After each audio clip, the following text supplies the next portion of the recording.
Buenas, ¿cómo están? Hola,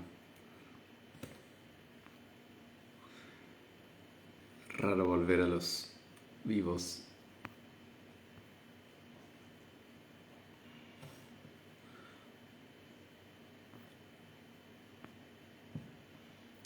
Mariana, cuando quieras,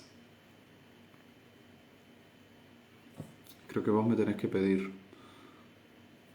para unirte, ¿no?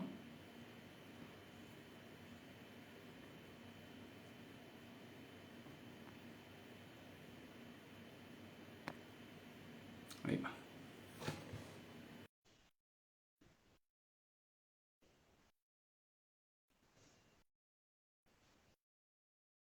Estaba esperando que se sume Mariana. Eso. Ah. Te estaba escuchando y dijiste que raro volver a los en vivos y sí. Sí, sí. Que en un momento estábamos bastante activos ahí.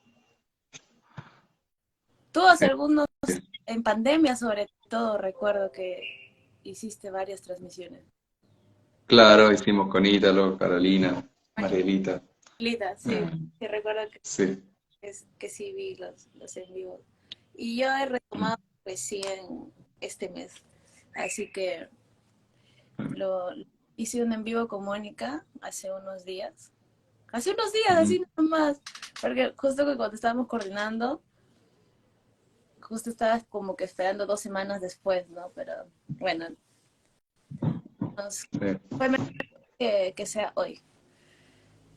Así Bueno, que, gracias por la invitación. Entonces, la iniciativa que es toda tuya. no, no, bueno, hola a todos los que se están conectando. Eh, Agradecerte, Nitzan, por haber aceptado esta propuesta así de que surgió a partir de, bueno, así pasan las cosas, ¿no? No fue algo planificado tal cual, pero a partir de una conversación que tuvimos surgió esta idea y te Claro. agradezco por haber No, aceptado, por haber sido parte, organizado tus tiempos para poder compartir este tiempo. No tenemos mucho, pero vamos a tratar de utilizarlo de la mejor manera, sí, creo yo. sí, está bien, tenemos una horita. Así que bueno, eso. Hola a todos y gracias por sumarse. Eh, no sé, Mariana, si antes de empezar, si hay algo que quieras decir sobre la situación en Perú, lo que se está viviendo allá, que por lo que estoy viendo está muy difícil, digamos, la Sí, cosa, con mucha represión y violencia policial y no sé, si hay algo que quieras decir. estaba pensando justamente en eso, cuando me lo comentaste también, y siento que no puedo hablar más desde de las respuestas de las personas, ¿no? A eso me lleva a pensar en cómo la Mm, gente responde a los abusos y cómo eso de alguna forma es utilizado para utilizar ciertos contextos y definir, ¿no? Ciertas mm, actitudes. Y me hace recordar a la frase, una frase más o menos así, no es tal cual, pero sí como que, como que maltratan al lobo hasta que muerde para decir de que él es el villano o el malo de la película, ¿no? Esa es mm, la imagen que tengo ahora. Es bastante compleja la situación, bastante triste, eh, pero bueno, he decidido que desde el lugar donde me encuentro, hacer lo mejor que pueda, ¿no? Sé que hay mm, personas afuera luchando y ejerciendo resistencia ante los abusos y todo lo que se está viendo. Por cuidado personal he evitado ya ver, por ejemplo, temas por televisión nacional, lo que se ve. He tratado más mm, de buscar fuentes independientes donde las versiones son más parcializadas, ¿no? Y, y bueno, sí estoy pensando también quizás hablar de esto como que más amplio en otro momento, porque es muy necesario, pero también creo que es es importante que todos, bueno, los que estemos escuchando aquí, parte de mi acción, que quizás no es directamente a lo que está pasando en mi país, pero parte de mi acción o mi forma de responder frente a esto es haciendo mucho más visible eh, esta idea que me acompaña ya hace mucho tiempo, ¿no? Que los problemas no son individuales, sino que son problemas que vienen a partir de un contexto, de una estructura, de un sistema, como decía White, ¿no? Que es parte de problemas sociales más amplios. Y está Ujú, muy internalizada la idea de que nosotros somos el problema. Y parte de mi lucha, de mi forma de responder frente a esto es seguir difundiendo, hacer en vivos, a pesar de que enero ha sido está siendo un mes a nivel personal bastante conflictivo también, pero esa es mi forma, ¿no? Y sé que muchos de nosotros peruanos también estamos ejerciendo esa forma de algunas maneras que parecen pequeñas, que quizás no parecen tan ligadas a la situación tal cual, pero estamos haciendo algo al ujú. respecto del lugar donde nos encontramos, ¿no? Entonces, eso sería quizás lo que podría decir hasta ahora, sobre lo que siento, lo que está pasando. Sí. Qué bueno saber esto y hacer visible también la situación y aprovechar para Uh -huh. mandar fuerza y solidaridad para las personas que están resistiendo al abuso policial, a la represión. eh, ahí.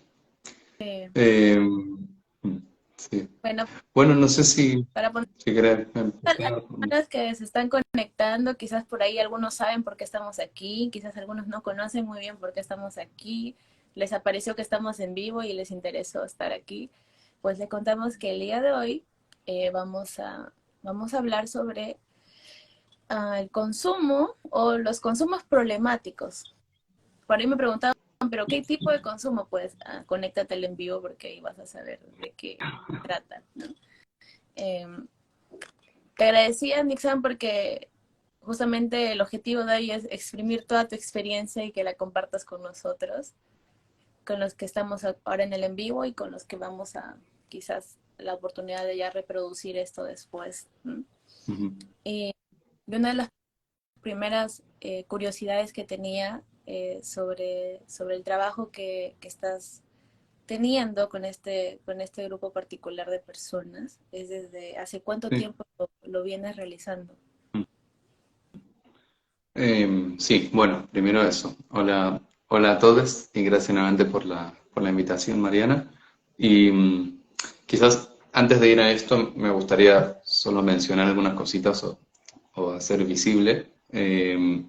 Primero hacer visible los nervios, porque este, este tipo de plataformas tiene como el riesgo de reproducir muy fácilmente como la imagen de la experticia, la imagen de la seguridad, de la completud, y son cosas que no me gustaría reproducir. Sé que a veces lo hago inadvertidamente, pero primero hacer visible esto, que este tipo de conversaciones, de contextos, me da muchos nervios. Suelo preparar lo que puedo antes. Te pedí, de hecho, Mariana, como las preguntas con anticipación, porque también hay una responsabilidad respecto a lo que uno dice. Así que eso en primer lugar. Y me gustó lo que dijiste de compartir desde la experiencia, porque también estas plataformas eh, tienen el riesgo de presentar como eso, como de presentarnos como expertos y expertas en temáticas, como por ejemplo está el riesgo de pensar que yo soy experto en consumos problemáticos o en adicciones o drogadependencia, como se llame, y la verdad es que no. No, y no pretendo serlo. Eh, Pretendo sí ser experto en formas, metodologías, saberes que puedan contribuir con la emergencia de la experticia de las personas acerca de sus vidas. Y eso independiente de con qué temas estemos trabajando, por decir. Eh, Así que eso en primer lugar, y también decir que eh, yo no trabajo solo.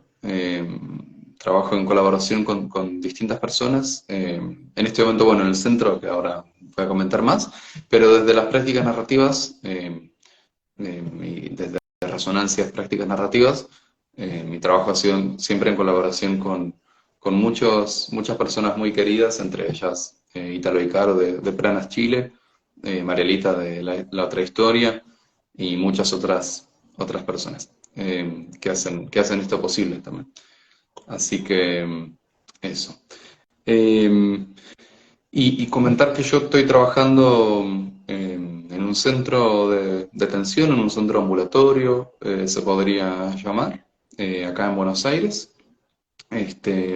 donde hay distintos espacios de, de atención, distintos espacios de acogida a personas en situación de consumos y en situación de riesgos, distintos riesgos, entre ellos la situación de calle.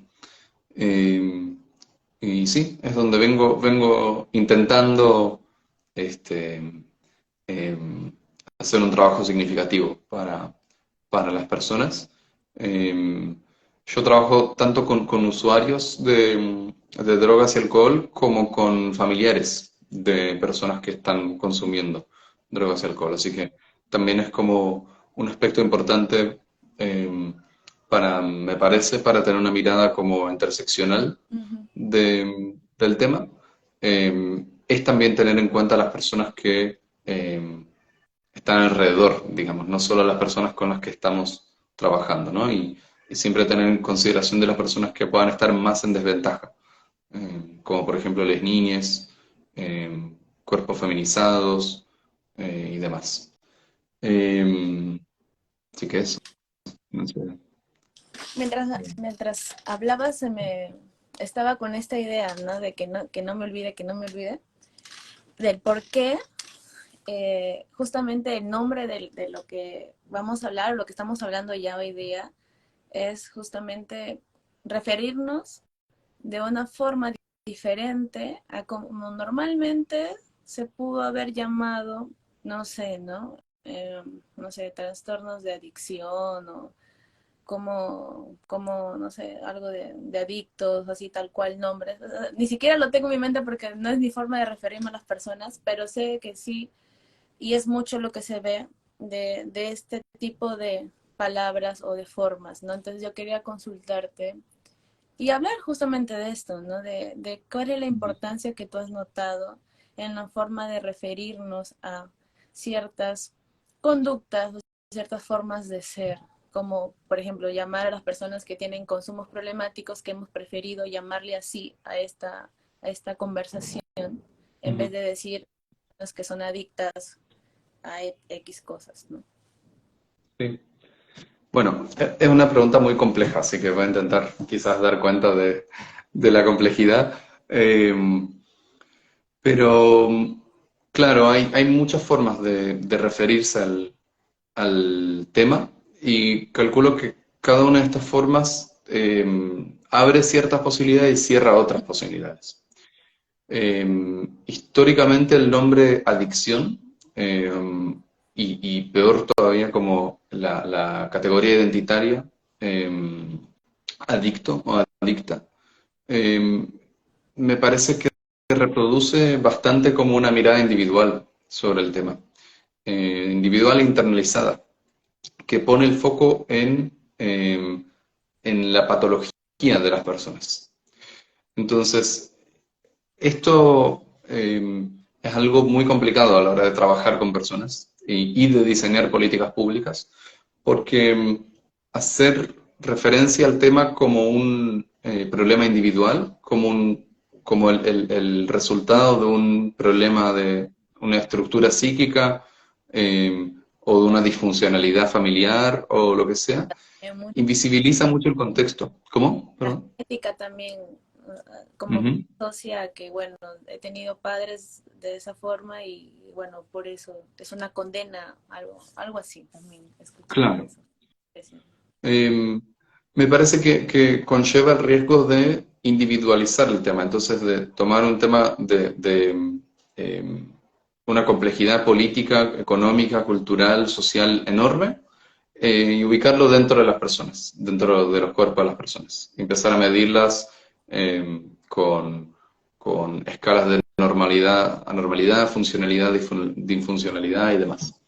Eh, y en este sentido, de nuevo, ser invisible el contexto. Entonces, muchas veces también la biología es una disciplina que toma mucho espacio en conversaciones y en decisiones que se toman sobre prácticas en situaciones de consumo problemáticos. Y con eso no quiero decir que no exista una dimensión biológica también, o que no existan efectos biológicos o procesos biológicos que están incluidos. Pero centrarnos solo en esto es, por ejemplo, invisibilizar que cuando hay consumos problemáticos, en general hay entornos que contribuyan eh, con que ciertas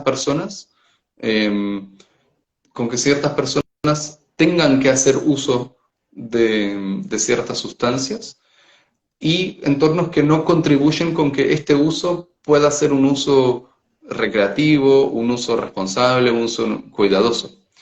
Entonces, donde hay adicción, si uno, adicción entre comillas digo, si uno o una investiga, en general descubre que hay un contexto que, por ejemplo, no ha sido de mucho apoyo a la hora de querer consumir menos, sino, lo voy a decir con términos que escuché, que, que denomine, por ejemplo, esta decisión de alguien de no querer consumir o consumir menos como de ser puto, si sos hombre, por ejemplo. ¿No? Entonces, me parece que el nombre de consumos problemáticos tiene como la posibilidad o abre la posibilidad de hacer más visible el contexto en que las personas consumen. Y en este sentido, también de pensar algo que me imagino que vamos a hablar después con más detalle, pero el consumo como una respuesta. Eh, a todo esto es muy importante decir que es necesario, me parece, hacer como una distinción entre dos áreas de influencia que tenemos las personas que ocupamos este tipo de lugares. Uno es en nuestro trabajo con las personas. Es cuando estamos trabajando eh, con personas en el marco, por ejemplo, de terapia, trabajo social, trabajo comunitario y demás. Y otro es en estos contextos de debate público, de clase y demás. Lo que yo estoy, las distinciones que estoy haciendo, las hago en el marco de un debate público, por decir, eh, de, de un vivo, ¿no? Pero cuando yo estoy trabajando con personas, lo que hago no es enseñarles cómo nombrar lo que están viviendo. Eso sería muy violento, sino interesarme en sus formas de nombrar su experiencia. Ujú. Entonces, por ejemplo, interesarme en qué posibilidades les abre nombrarse como adictas o adictos, porque yo conozco personas que les hace mucho sentido y les abrió muchas posibilidades poder nombrar el problema. Eh, Ahora, lamentablemente, la única forma disponible que ha habido para muchas personas de nombrar el problema ha sido la adicción. Pero igual me interesa en estas situaciones poner la curiosidad en la gente, en las decisiones que toman respecto de cómo nombrarse y cómo nombrar lo que están viviendo, ¿no? Así que eso es como una aclaración importante. Ujú. Sí, Volviendo al tema, ah, ¿no? para ir como que resumiendo quizás para que se vaya entendiendo también quizás a los que no están tan familiarizados con la narrativa y por qué nos estamos dando tiempo de hablar de esta distinción en palabras, es porque justamente entendemos de que la forma en cómo nos expresamos o cómo utilizamos el lenguaje crea realidades, ¿no? Como mencionó, Ujú, eh, ciertas formas de definirnos pueden como que abrirnos puertas y también cerrarnos, ¿no? Es como que qué tanto me permito ver más allá de lo que dice este concepto, etiqueta, lo que sea, ¿no? Y ujú, justamente Nixon hablaba de que, bueno, desde la narrativa, que es una, es más que una perspectiva, pero llamémosla así, para que se entienda. Desde esta visión entendemos de que esto es importante, ¿no? Hacer estas distinciones sobre cómo las personas sí, cómo van desarrollando su identidad, ¿no? Y a partir de qué factores, de qué situaciones, más allá de lo individual, ¿no? Y la importancia de lo que es el contexto y cómo influye, y cómo también nosotros influimos en el contexto. Ujú, Entonces, cuando inicié a mencionar de que esta conversación iba a ser en base a respuestas, iba a ser, era relacionado a esto, ¿no, Nixon? Que si nos puedes comentar, ampliar un poco más la idea de cómo es de que desde la narrativa vemos o preferimos centrar nuestra mirada, nuestra curiosidad en esta forma de, bueno, de, sí, pues el consumo, ujú, eh, lo que uno desea consumir, la sustancia que uno haya decidido consumir, como una forma de responder frente a algo, ¿no? Si tuviera mi pizarrita aquí, estuviera dibujándolo, pero es como que hay un antes de, ¿no? Solamente solemos ver quizás la acción tal cual, que le llamamos respuesta, pero hay un antes, ¿no? ujú. Entonces, ese antes también en narrativa nos interesa ser visible, porque es como, hay toda una historia relacional, social, ¿no? Y etc. sobre esta forma de responder. Pero, y te lo dejo para que... Claro. Sí. Em, bueno, espero poder transmitir las ideas, pero claro, tú estás entrenada también en los vivos, entonces actualizar a la gente me sirve, porque me olvido. Este, me parece que hay como, en general, dos formas de poder entender lo que las personas hacen. Es una distinción que hizo Michael White que ha sido muy útil, me parece, para las personas que trabajamos con personas. Una es pensar que las personas hacen lo que hacen eh, por alguna estructura interna o un déficit eterno, lo que dijimos antes, ¿no? En este sentido, pensar lo que las personas hacen como síntoma de algo. Eh, y otra es entender que las personas toman acciones en un contexto relacional y político, queriendo ejercer alguna influencia sobre sus vidas y o las vidas de otros. Entonces, entiendo que desde las prácticas narrativas lo que nos interesan son las acciones de las personas y las historias que cimientan las historias de las personas. Y en este sentido también poder hacer visible los contextos políticos en los que las personas toman acción. Entonces, volviendo a la primera pregunta sobre consumos problemáticos, para mí ha sido más útil en mi trabajo y sé que para las personas también, o sea, es algo que consulto con la gente, eh, pensar en el consumo como acción. Eh, entonces, hacer referencia a personas que usan alcohol y drogas, por ejemplo. Y cuando uno se interesa de esta manera en el consumo, empieza a descubrir un mundo que es invisible cuando solo se piensa como adicción. Por ejemplo, empieza a descubrir como consideraciones acerca de qué consumir y qué no consumir. Empieza a descubrir también como limitaciones económicas que definen para qué cuerpos, qué tipo de drogas son disponibles, y, o venenos muchas veces directamente, y para qué otros cuerpos otros tipos de sustancias son disponibles, ¿no? Empieza a darse cuenta de consideraciones de la persona acerca de con quién hacerlo y con quién no hacerlo. En qué momento del día hacerlo y en qué momento del día no hacerlo. Dónde hacerlo y dónde no hacerlo. Entonces, muchas veces se habla de la adicción desde imágenes y representaciones de, de lo que podemos entender como el lenguaje de los efectos, de que la gente lo hace como efecto de algo interno. Uh -huh. Y si bien a veces puede ser también respondiendo ya eh, a un, algunas personas lo llaman dependencia, necesidad y demás biológica, es una acción que las personas toman en respuesta a algo. Cuando uno investiga con las personas, por ejemplo, en qué contexto empezaron a consumir, muchas veces va a descubrir historias de estar viviendo abuso, violencia, abandono, o querer pertenecer socialmente, o querer pasarla menos mal en un determinado momento. Entonces empieza a escuchar historias que pueden hacer hacernos entender el consumo en un primer momento quizás como una respuesta, como una acción que trata de tener alguna influencia sobre lo que se está viviendo. Con eso no quiero decir que sea una buena respuesta o una mala respuesta. No, no nos interesa calificar las respuestas de las personas o interesarnos solo en las respuestas eficaces, entre comillas, ¿no? Sino que entenderlo así es entender que ahí hay una puerta de entrada a la construcción de historias, que es lo que nos interesa en las prácticas narrativas, ¿no? A la construcción de historias que cimientan estas respuestas. Por ejemplo, que cimientan la búsqueda de un rato de tranquilidad, o que cimientan saberes acerca de cómo sobrevivir a la violencia, o la exclusión, o demás. Entonces es muy importante, porque algunas personas entienden esto mal y piensan que esto es hacer apología a las drogas. Esto no es hacer apología a las drogas.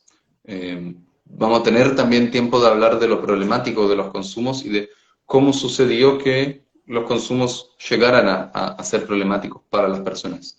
Pero pensar los consumos como respuestas, eh, para mí abre esto, abre la posibilidad de enriquecer historias, muchas veces de cuidado, de protección, de sobrevivencia, de pasarla menos mal y demás.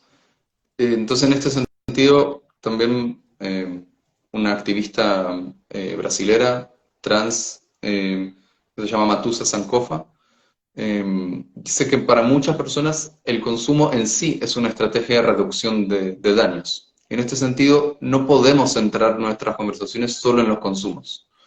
Eh, tenemos que enfocarnos en prácticas relacionales, por ejemplo, en violencia institucional, como por ejemplo en violencia de género, como por ejemplo en exclusión basada en, en exclusión racializada, exclusión de clase, ¿no? Si estamos limitando nuestras conversaciones y nuestro interés en el consumo, estamos perdiéndonos de un mundo frente al que el consumo responde, ¿no? Eso un poco, no sé qué pensás vos de esto, cómo lo entendés vos. Estoy como que saltando a muchos momentos, a muchas conversaciones y bueno, lo que se me viene a la mente ahora es justamente que no se habla de esto, ¿no? No se habla de que el consumo es como una respuesta frente a todo esto que has mencionado. Y generalmente, bueno, como se ve es pues el estigma de la adicción, ¿no? Y Mm, toda la identidad alrededor de ser un adicto o de recurrir a esta forma de lidiar con los problemas. Y justamente ese era uno de mis principales objetivos el día de hoy, de hacer visible esto, ¿no? Y que las personas puedan ir como que teniendo una nueva perspectiva sobre esto y sobre nuestros problemas, que no somos el problema, sino que, como decía White, el problema es el problema. mm, Dentro de lo que estabas comentando también se me vino a la mente cuando entonces el consumo se vuelve problemático. Si mm, bien cierto es una respuesta y en narrativa eh, nos centramos en que no hay buenas ni malas respuestas, simplemente son formas de reaccionar. Cuando el consumo se vuelve problemático. mm, sí. Eh, una buena pregunta que yo intento hacerle a la gente con la que trabajo, y las respuestas son siempre distintas. Sí. Eh, entonces, eh, y muchas veces cuando hacemos estas preguntas, las personas reflexionan acerca de algo que no habían reflexionado, porque muchas veces se define desde otros lugares Mm. que el consumo es un problema, o que la adicción es el problema. Entonces, lo interesante de esta pregunta es que, lamentablemente, en muchos contextos, eh, hacérsela a los usuarios, a las personas con quienes trabajamos, eh, es la primera vez en la que alguien se interesa en por qué para ellas eh, el consumo se volvió problemático, o cuándo, o en relación a qué le está haciendo a su vida, qué de su vida está amenazando, qué de su vida, que es precioso e importante, está, está amenazando, que puedan conceptualizar el consumo como problemático. Entonces, una pregunta que creo que va a tener tantas respuestas como personas que puedan responder a esta pregunta. Este, y también la respuesta a esto es una respuesta en el marco, en un marco de una relación. No es lo mismo responder a esta pregunta en el marco de una relación, por ejemplo, de tener que responder a un policía, por ejemplo, o a un juez, o a alguien que evalúa si podés seguir teniendo la tenencia o no de tus hijos, o de alguien que sabes que te va a juzgar por tu consumo o ya te está juzgando por tu consumo, ¿no? Eh, que responderla en el marco de una relación donde pueda haber confianza, donde pueda haber apertura, donde pueda haber tranquilidad de saber que no me van a juzgar, ¿no? Entonces, esto también es como algo político, porque tiene que ver con las relaciones en las que las personas estamos, ¿no? Y históricamente muchas respuestas sociales e institucionales frente a los consumos cerraron puertas de poder hablar de los consumos en términos propios y con honestidad y tranquilidad, ¿no? Entonces, cuando juzgamos el consumo porque sí, cuando juzgamos a las personas que consumen porque sí, por ejemplo, o las etiquetamos, como dijiste antes, estamos participando en prácticas que, a mi entender, disminuyen las posibilidades de hablar de esto. Entonces, queremos también generar respuestas sociales que sean capaces de crear entornos de confianza, de seguridad para las personas, en las que se pueda hablar de esto eh, de formas que honran los saberes de uno.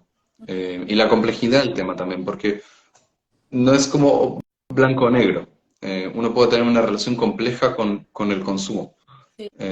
donde a veces le hace bien y a veces le hace mal, o al mismo tiempo las dos cosas, y demás.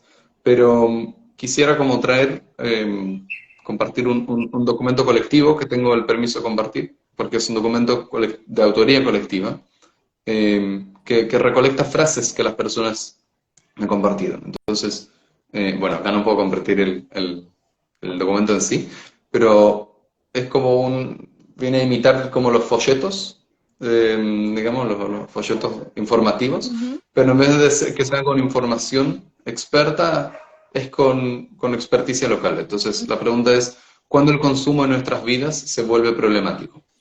Las personas a eso respondieron cuando empiezo a mentir, cuando ya no puedo confiar en mí, cuando ya no pueden confiar en mí, cuando ya no tengo plata para otros planes, cuando pierdo mis cosas, cuando no cuidas tu cuerpo, cuando sos un peligro para personas que querés, cuando mis hijos me miran preocupados, cuando cambia el entorno familiar y empieza a herir a otras personas, cuando te cambia la forma de ser, cuando ya no lo controlas, cuando te perdés, cuando te lleva a robar, cuando no cuidas tu cuerpo, cuando trae gritos y violencia, cuando perdés de vista a otros, cuando no dormís tranquilo o tranquila, cuando necesitas ser otra persona.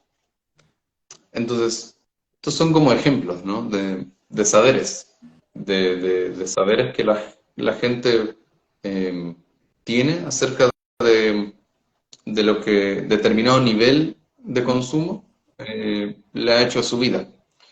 Y en respuesta a esto hay nuevas respuestas también.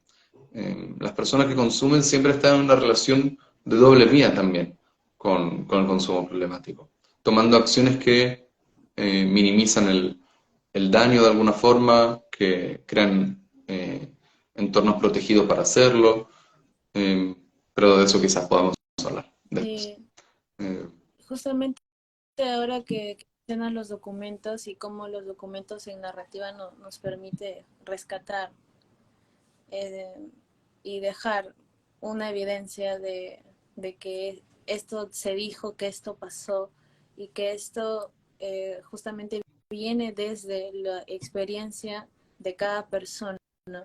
Y se me venía a la mente también de cómo es que muchas veces, y esto es lo que estaba pensando últimamente con mucha más fuerza, de cómo es de que si tú realmente le preguntas a la gente qué es lo que está viviendo, pasando, se aleja mucho de lo que supuestamente es lo correcto y lo normal en psicología, como se conoce, como se dice en los manuales, que supuestamente conocen lo que la gente está sintiendo y pasando.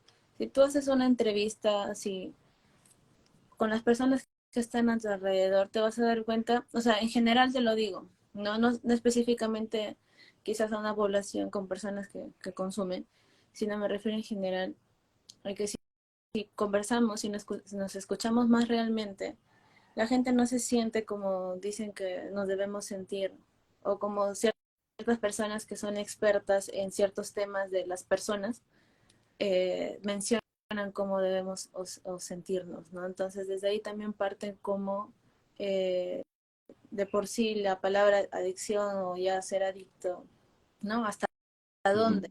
Como que no te permite conocer más de lo que realmente estás experimentando, ¿no? ¿Por qué lo estás sintiendo? ¿Por qué quizás esto fue una buena idea en algún momento? Empezar a utilizarlo o por qué te funcionó en algún momento y conocer ujú, más, como que te quita, te priva esa oportunidad, ¿no?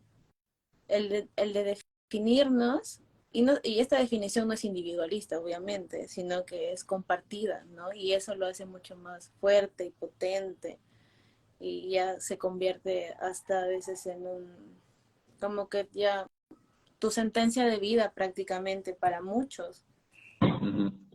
¿no? Entonces, bueno, eso se me viene a la mente ahora. Sí, sí. La Y hablando de los documentos, ¿cómo? Perdón. No, en general era esa la idea, ¿no? Sí. De la importancia de realmente escucharnos, de tener esa curiosidad en el otro, Mm, desde el lugar en donde estemos, no sea psicólogo, trabajador social, en lo que estés haciendo, realmente como que tener ese criterio para poder empezar a discernir, ¿no? ¿Qué es lo que realmente está pasando a las personas? A veces claro. me viene a la mente esto porque últimamente también lo he estado como que comentando mucho en conversaciones sobre el llorar, por ejemplo. Si tú le preguntas a la gente cómo se siente después de llorar, todos se sienten bien, pero muchos llegan quejándose y sintiéndose muy mal porque lloran. ¿Por qué? Ujú, Porque cómo se ve el llanto es una forma, o se ve como que lloran los débiles, lloran los que no tienen fuerza de voluntad, lloran etc., ¿no? O sea, por toda la identidad que se ha generado a partir del llorar. Pero es una respuesta natural del cuerpo, es una forma natural que tienen las personas de poder expresar algo que les está pasando. Y a todas las personas que yo les he preguntado, ¿cómo te sientes después de llorar? Me dicen que se sintieron bien, que después se sintieron tranquilos, entonces ahí me preguntan, ¿no? ¿Dónde está el problema de llorar? Y entonces esa preguntita es como que muchas veces ha abierto muchas conversaciones donde las personas han podido posicionarse de una manera distinta frente a esto. Porque muchos vienen quizás a conversar conmigo de lo que me ha tocado conversar. Como que, bueno, he llorado ya 3 días seguidos y eso significa que estoy mal. ¿No? ujú. Pero no necesariamente porque lo sientan mal, sino por la idea de que llorar está mal.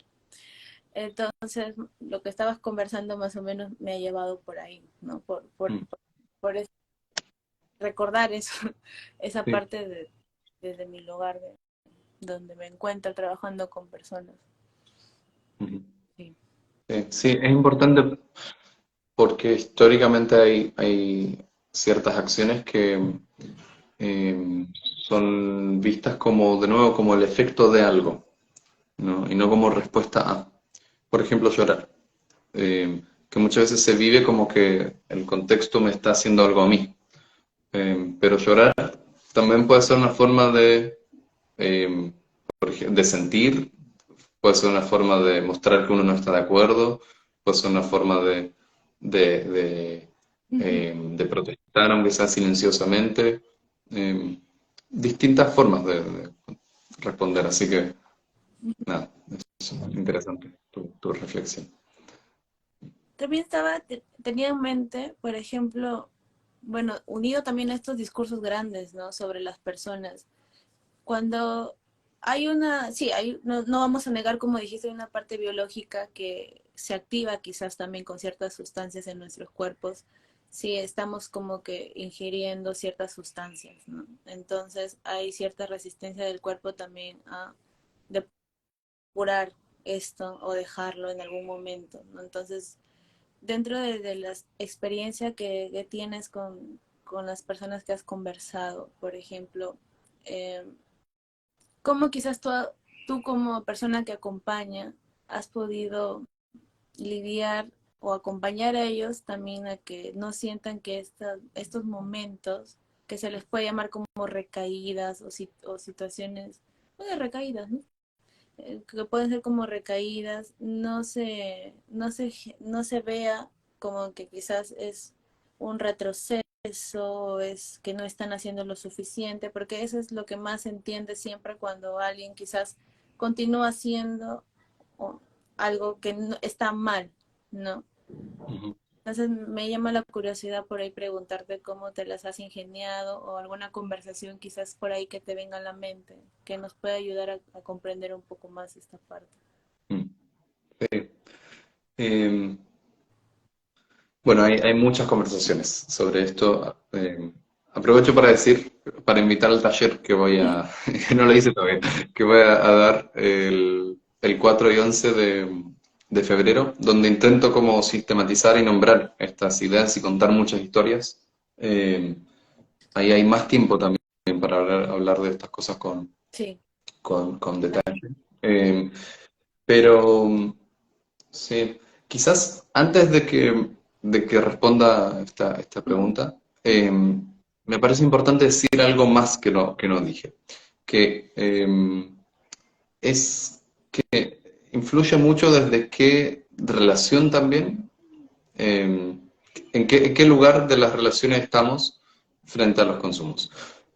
Todo lo que yo digo y reflexiono y comparto y demás, eh, es en el marco de tener ciertas responsabilidades y de ocupar cierto lugar de poder, que históricamente se ha cuestionado muy poco, eh, el de la psicología, por ejemplo. sí, Pero lo que yo estoy compartiendo, no pienso que tenga por qué ser como recomendación para alguien que vive los efectos de que su papá está consumiendo, por ejemplo, ¿no? O su pareja, ¿no? Eh, entonces, esto es importante porque nos podemos relacionar con el tema desde muchos lugares que implican responsabilidades distintas, ¿no?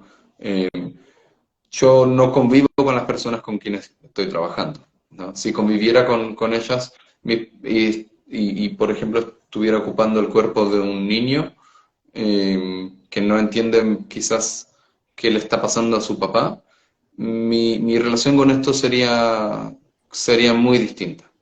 Entonces, no sé si me explico, pero me parece importante también pensar en esta diferencia.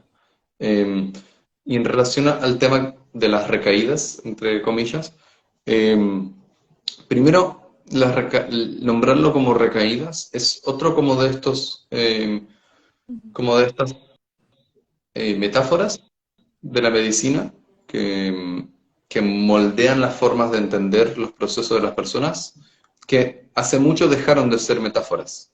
Son metáforas muertas, como dice David Epstein. Eh, Son como de estos marcos de inteligibilidad que ya no se cuestionan. ¿Cuándo y por qué se empezó a hablar de esto como recaída? Eh, Esto es importante porque cuando hablamos de recaídas, en general, y esto lo digo también después de muchas conversaciones, digamos, con usuarios, con equipos y demás, deja dos posibilidades para entender los procesos de las personas. O estar en consumo, o perdón, o estar limpio, eh, y no consumir, o estar en recaída. Deja como un blanco y negro que no logra expresar la complejidad de lo que las personas hacen y viven. Entonces, ahí nuevamente me parece interesante como el ejercicio de dar cuenta de las particularidades, de a qué llamamos recaída con determinada persona o determinado grupo en determinado momento. Porque no es lo mismo estar en recaída, voy a ocupar este nombre un segundo, de meses, por ejemplo, que estar en una recaída de un fin de semana.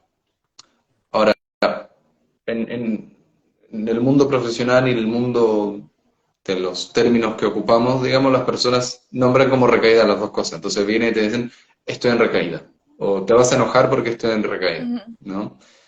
Es un problema porque también en relación a las responsabilidades, justamente muchas veces ocupamos un lugar históricamente de policías en las profesiones de la salud mental. Entonces la gente se prepara frente a esto, ¿no? Pero no es lo mismo estar en una recaída de unos días que de unos meses. No es lo mismo estar en recaída, digamos, volver a consumir eh, y, y hacerlo con medidas de protección que la gente toma, que hacerlo sin medidas de protección. Entonces, estoy pensando, por ejemplo, en una conversación que tuve la semana pasada con un hombre que se había alejado del consumo después de tener una relación muy compleja que él llama comprometida con el consumo, en la que también eh, estaba poniendo en riesgo a sus hijas. Estaba poniendo en riesgo a sus dos hijas. Es algo que hoy él puede reconocer y problematizar y generar propuestas en respuesta a esto. Propuestas de cuidado, propuestas de cariño, propuestas de responsabilidad económica y demás. Y este hombre, después de no consumir durante bastante tiempo, volvió a consumir. Entonces volvió y dijo, estoy en recaída. Y eh, hablando de esto con el interés de nombrar sus saberes eh, y de nombrar sus medidas de protección y de cuidado también sobre la recaída, pudimos acceder a un mundo de acciones, de saberes, que no hubiera sido posible si yo solo me quedaba con que es una recaída. Por ejemplo, aquel esperó toda una semana para consumir el fin de semana, porque no quería perder el trabajo como antes, porque sabía que si perdía días en el trabajo, posiblemente lo iban a echar y se iba a quedar de nuevo en la calle, y sus hijas se iban a quedar en la calle. Entonces, pudo esperar hasta el fin de semana, por ejemplo. Durante el fin de semana, eh, pudo hacerlo no cuando estaba a cargo de sus hijas, sino cuando su expareja estaba a cargo de sus hijas. Porque él venía pensando en que no quiere que sus hijas lo vuelvan a mirar con estos ojos preocupados de vuelta. Entonces pudo esperar hasta la noche para hacerlo, por ejemplo. Y esperó hasta la noche también pensando en que así podría dormir mejor. Eh, y muchas más cosas que hacen que esto no sea una recaída igual a otras. Eh, Aunque ¿Cómo? que podría parecer si nuestra forma de acompañar sería desde otra visión. No sé qué piensas tú. Ujú. Porque, Claro, sí. Si uno solo se interesa en si las personas ingieren o no sustancias, sí, se puede dividir en blanco y negro. ujú, Ahora, si trabajamos desde también la perspectiva de la reducción de daños, que busca nombrar, e enriquecer las prácticas de cuidado que las personas tienen en relación a los consumos, lo que nos interesa es poner el foco y enriquecer eh, las prácticas de reducción de daños, ¿no? Las prácticas asociadas al cuidado de sí y de otros en el marco del consumo. Que esto de nuevo no es celebrar el consumo, no es decir que no pueden haber problemas con el consumo. Es saber que si la gente está viva, está viva gracias a haber desarrollado saberes y habilidades de cuidarse. Eh, y, y, que, y que de las mejores cosas que podemos hacer es, es ser ser aliados, aliadas, aliades en nombrar estos saberes, en generar plataformas con las que las personas puedan acceder a su sabiduría y reconectarse con sus valores en relación a estas sabidurías. Porque si no tuviéramos esta conversación con este hombre en que pudimos nombrar muchas acciones que él tomó para minimizar el daño para sí y para sus hijas, el daño económico, el daño para su salud, el daño, por decir, afectivo con sus hijas. Si no tuviéramos esta conversación, él se iría volvería a su casa probablemente pensando en que está en recaída, me decepcionó, se decepcionó, decepcionó a sus hijas y muchas otras cosas. Y no digo que no pueda suceder también, sin también poder tener acceso a las cosas que hizo distinto que antes, distinto que cuando estaba en consumo y distinto que cuando estaba en recaídas más largas.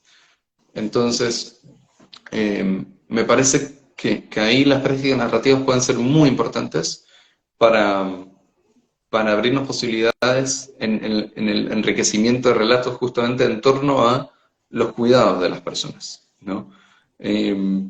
Y interesarnos en estas excepciones o en estos desenlaces extraordinarios, digamos, en estas pequeñas cosas que la gente hace, pequeñas y no tan pequeñas, digamos, porque hacen una diferencia real enorme en la vida, eh, puede, puede ser muy útil eh, para generar nuevos territorios desde donde poder accionar.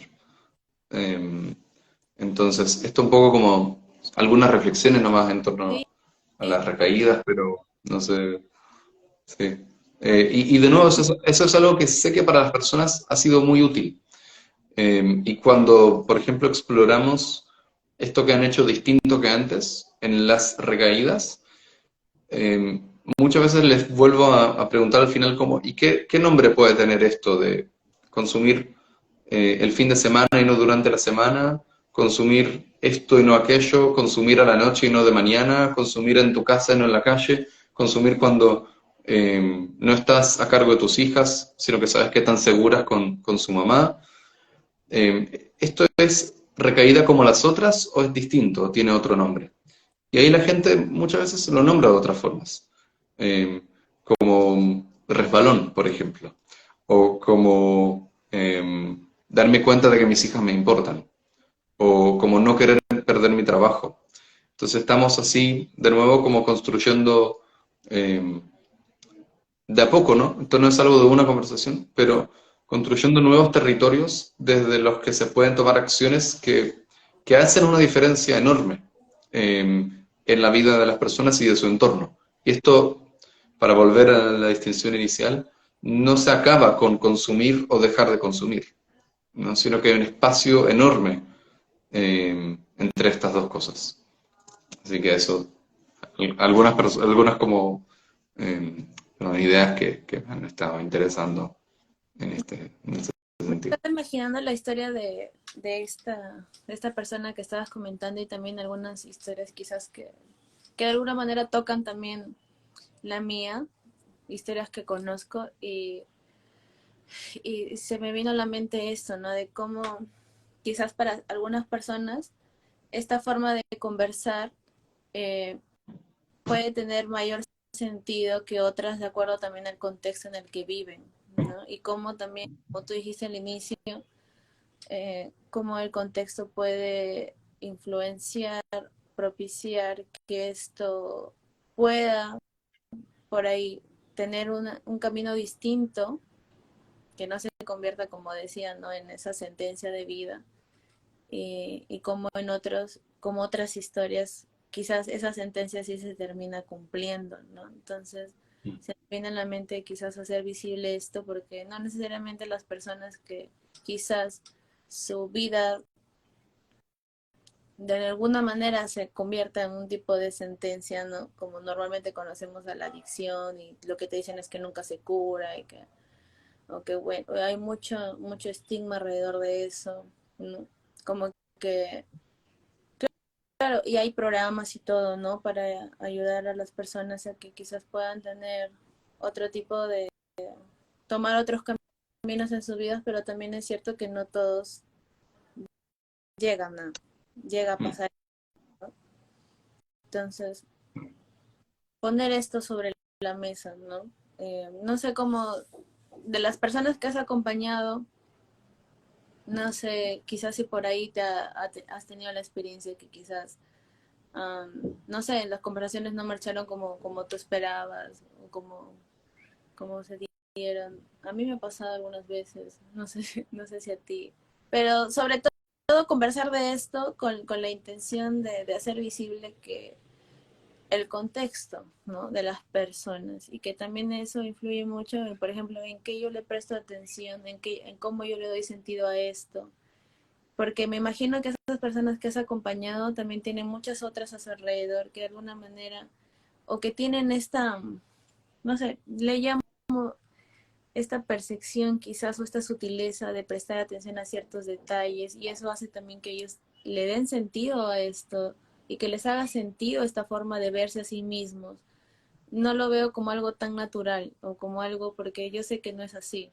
O sea, sé que hay muchos saberes ahí que hace que a las personas esto se les convierta como en puertas, porque también conozco muchas otras que es cerrado totalmente, ¿no? Es como que de alguna manera, si lo vemos desde una forma narrativa, sería como que de alguna manera esos discursos de poder se han apoderado de, ¿no? Entonces como que no hay formas de poder quizás encaminar o acompañar de una manera distinta, ¿no? O sea, siempre he tenido esa idea, ¿no? Que cómo es de que algunas personas sí y con otras personas no. Y siempre me ha llamado la curiosidad eso, ¿no? Que bueno, el contexto es parte de... Sé que estás con el tiempo ahí, ¿verdad? Sí, tendríamos que ir terminando. Sé que hay muchas cosas que no llegamos a hablar. Ajá, Eh, pero justamente Nixon está desarrollando un taller el 4 y el 11 de febrero, ¿verdad, Nixon? Así es. ¿A qué hora es? Eh, Eso, a las a las 11 horas Argentina. Está toda la información en la página de Resonancias, en la página de Instagram. Pueden entrar a un link donde sale el formulario, ahí está toda la información, o me pueden escribir también para pedir más información. Me parece, solo no manejo esto también, creo que hay una pregunta acá de Ítalo. Ahora las preguntas llegan como en una cosita aparte. Ah, Creo que en relación a algo que yo comenté al principio, sí. preguntó qué es ser puto. Creo que es algo argentino, dice. Entonces, solo para clarificar esto, lo dije en relación a un insulto patriarcal, normativo, patriarcal, que se utiliza en Argentina, Ujú. que hace referencia a la homosexualidad como, como algo negativo o como algo de menos valor, ¿no? Entonces, eso en relación al comentario que hice al principio, creo, de cómo los entornos también pueden acompañar o no Sí, eh, y justo, con, ¿no? Porque es algo que, por ejemplo, muchas personas me contaron, que muchos hombres me contaron, que en sus entornos de amistades o de fiestas y demás, si dijeran que quieren consumir menos o dejar de consumir en un momento, se los acusaría de ser puto, ¿no?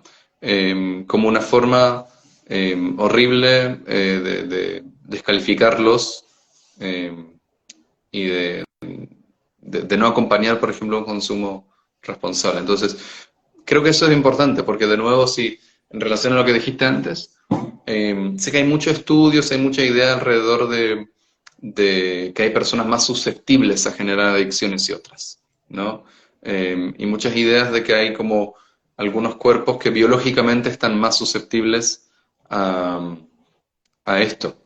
Eh, pero es algo que nuevamente visibiliza este tipo de acciones, invisibiliza los contextos en los que las personas empiezan a consumir, visibiliza el tipo de sustancias a las que pueden acceder. Entonces, nada. y ahora eh, no mencionas, quise- eso lo podríamos dejar para los que se interesan en el taller de Nitsan, pero también se me viene en la mente de que hay cierta tendencia, no sé si es tendencia, o sea, ya ni sé qué palabras utilizar, pero la idea es de que las personas que consumen generalmente son más varones. No sé si las personas que más has podido acompañar en este tipo de consumos han sido varones. Me atrevo a afirmar que sí. Eh, No tal necesariamente, vez, pero ahí hay un tema, claro, ajá, ahí hay un tema de interseccionalidad justamente que vamos a estar hablando mucho en el taller. ajá, Eh, abogada, hablo porque ahorita, también, soltando ideas, claro, parece como que... claro, porque también creo que no se puede hablar de esto y pensar en esto sin pensar en las intersecciones en las que las personas se encuentran, en qué relaciones de ventaja, desventaja, eh, privilegio y demás se encuentran. Así que eso también aprovecho para decir que vamos a hablar bastante más en el Es taller. muy complejo el tema y bueno, nuevamente te agradezco por haberte dado este tiempo, por haber compartido estas ideas. Y bueno, están A vos.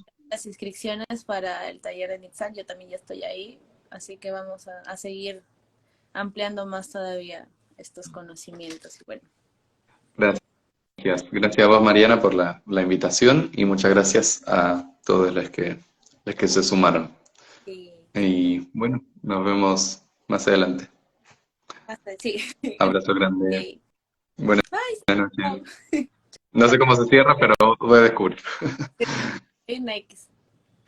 Ahí. Chau, chau. Chao.